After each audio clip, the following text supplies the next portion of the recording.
Hey, it's Iris helping you to find your passion and make it your work.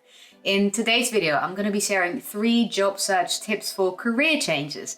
So if you know you want to make a career change, move into a new industry, but aren't sure how to make that happen, then stay tuned because you're going to like these tips.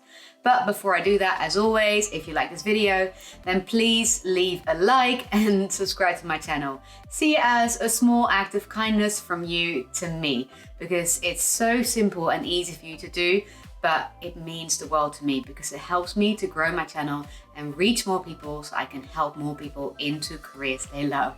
All right, let's get to it.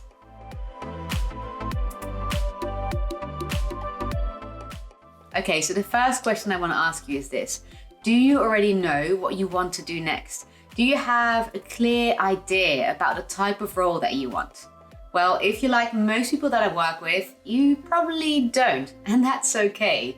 But despite not knowing, you are already in job search mode. So you're probably going onto LinkedIn and other job sites to find jobs that spark your interest and then make you go, yes, that's the one I want to apply for. Now, if that sounds like you, then pay attention to this first tip. Hold off with your job search until you have a better idea of what it is that you want to do. Now, I understand that this sounds counterintuitive, I really do. But please listen to me when I say don't search for jobs in the hopes that something interesting will come along when you don't know what you want to do yet. As a rule of thumb, going on job sites and looking for interesting jobs that jump out at you is not a great career change strategy.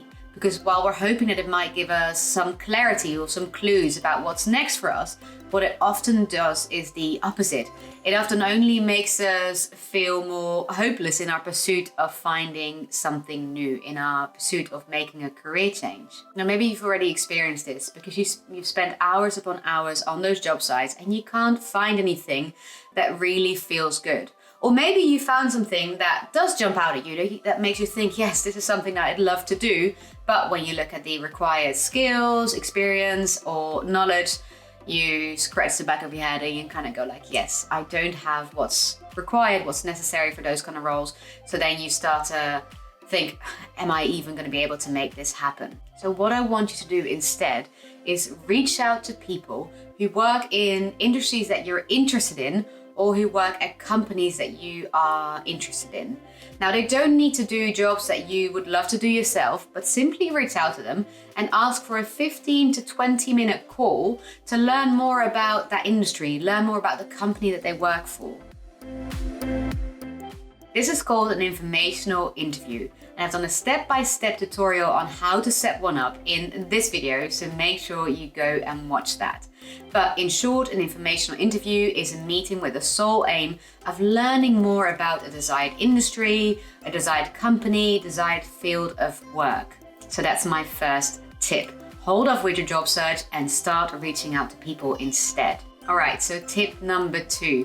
Don't spend the majority of your time searching and applying for jobs, even when you already know what kind of role you want to do next. Because studies have shown that applying for jobs through job sites is one of the least effective ways to get a new job. And landing a job in a new industry in which you have limited experience is hard enough by itself. So don't make things even harder for yourself by focusing solely or mainly on those job boards. So instead, focus a good amount of your time on building your network. Get to know people who work at companies that you'd love to work for, who work in the industry that you are interested in.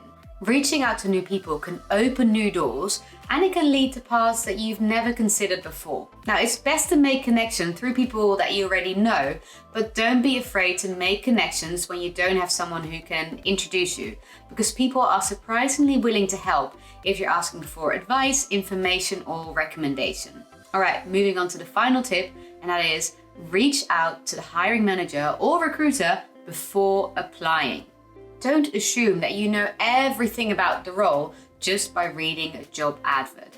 A job advert is only one part of the equation, so make sure you reach out to the recruiter, hiring manager, or someone who can tell you more about the role and ask for a 10 to 15 minute quick call to learn more about the role that is being advertised. This will give you the opportunity to better assess if you are the right person for the role and which skills and experience to highlight in your CV and cover letter. All right, those were my 3 tips for career changes. Number 1, hold off with your job search until you have a better idea about what it is that you want. Number 2, don't spend the majority of your time searching and applying for jobs. And number 3, reach out to the hiring manager or recruiter before applying. Now, let me know in the comments which one of those 3 tips you found most useful. And if you watched it up until here, then you must have liked it. So please leave a like and subscribe to my channel. That's all I had for you today. Thank you so much for watching, and I'll see you again next week. Bye.